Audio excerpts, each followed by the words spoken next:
updated version of my most viewed and ancient Pastel Goth makeup tutorial. This look is one I've been wearing a lot again recently, and I've been doing a lot of different versions of this look, and I've been getting major requests for this update, so 2017, let's do it.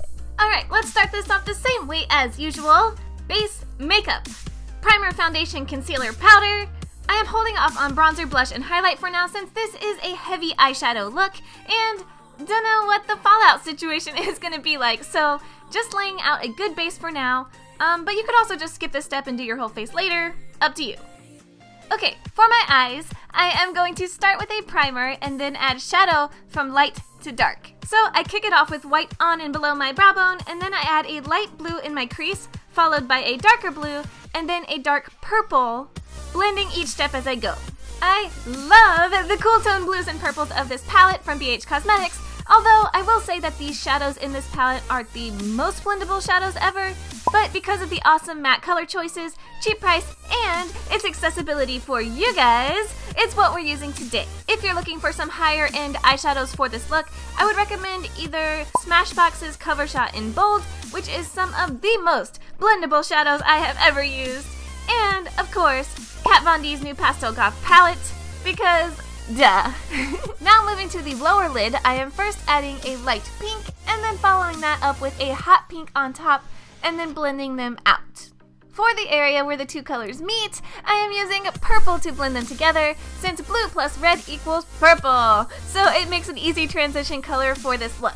Lighter purple on the outside, darker purple on the inside. So now that we have a cute little pastel thing going on, let's bring on the goth side. I am basing my lid with NYX's Jumbo Eye Pencil in Black Beam to make sure our black shadow shows up super black.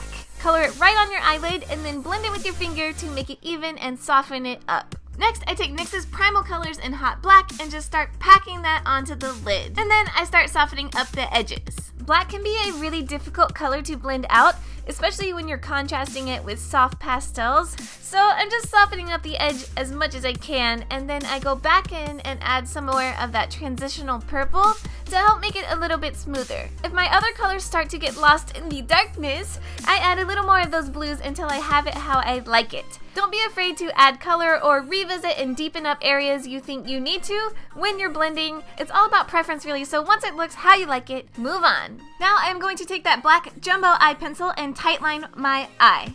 Then I decided to put white eyeliner on my waterline, which I immediately hated, and I decided to cover it up with black.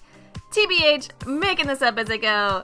Lay low. Add some thick black liquid liner, and flick out some big giant wings, and then add mascara.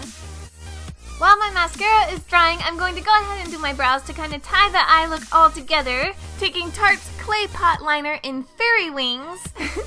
I love that name. I will draw out my brows in this pretty matte lilac eyeliner. Because I have naturally light eyebrows, pastel brows are kind of my favorite thing ever. But I also still dig big black eyebrows for Pastel Goth looks too, so if you have super dark brows, you can definitely still rock this look. Since I am using a clay eyeliner on my brows, I do want to set this product with an eyeshadow, so going back to that BH eyeshadow palette, I'm grabbing those two cool toned purples, a lighter and a darker one, to create a really subtle eyebrow ombre. The lighter purple towards the center, and darker purple for the tails. Now, of course, some big fluffy lashes. Apply the glue, wait for it to get tacky, have a dance party. Once it's tacky, stick them on your eyeballs. Once my eyeballs are lashified, I am done with my eyes, so I can go ahead and clean up any eyeshadow fallout on my face. I didn't end up with too much actually, so I just sweep it off, jump straight to bronzer. If you have a major fallout crisis though, you can sweep it off and then apply more foundation over it. No biggie. After bronzer, I add some blush and a highlight to those cheekbones. Cheeks are done, add some highlight to the Cupid's bow area, and we're on to the last step. Lips. Okay, so I do two different lips here because I didn't end up liking the first one I did, but I'm going to show you how I did it anyway in case you like the first one better. They are very similar. Again, with all makeup, it's just personal preference, so choose whichever one you like better and do that one. It's up to you. I start by lining my lips with a black lip liner and filling in just the outer corners of my lips. Then using 3 colors of liquid lipstick, light purple, dark purple, and black, we're going to make an ombre lip. To do this lip, put the lightest purple in the middle and the darker purple next to that. Before it dries, tap the area where the 2 colors meet to blend them together.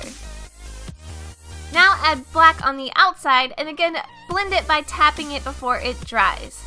I add that black all the way around my lips to darken the edges, but am careful not to get the black mixed in with the light purple. Keeping the center bright makes your lips look all big and pouty. Very cute! Before I decided to darken up my lips, I moved right on to Face Bedazzles. This is just my thing. If you don't like them, don't add them. I loved them in 2014, I love them now. Just skip it if you don't like it. Not much else to say about that. Okay, back to lips. I thought they ended up a little distractingly bright for this look, so instead I swapped it for a 2-color ombre instead of 3. Just the darker purple and the black. Same steps, just without the lightest purple in the middle. That finishes up the makeup. For my Pastel Goth hair, well, really my regular hair would work, but in the name of accessibility, I'm gonna throw a wig on. Also, I just really love this wig. This is the Malibu lace front from Rockstar Wigs. It's the lavender and silver blend, and I have added dark purple roots to it. I have an in-depth tutorial about how to do that if you're interested, so I'll link that below for you. And then I'm just gonna put on wig caps for days and pull this wig on. Which reminds me that I also have a tutorial about how to wear lace front wigs, so I'll link that one too. And that's it, we're done. Thank you so much for watching my 2017 Pastel Goth look. This is a style I truly love so much, and if you love it too and want to learn more about it, where I shop, all that stuff, I post outfit links on my blog, so you can always find direct links to whatever I'm wearing anytime you want, which is awesome. And that's about it. Follow my social media, like, comment, subscribe. I love you guys so very much, you know that. Thanks for watching. I'll see you next time. Bye!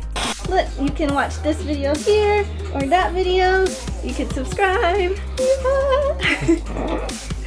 Oh, hi. Okay, bye. Did you just lose a bedazzle? I did. You want me to stop recording? Yeah.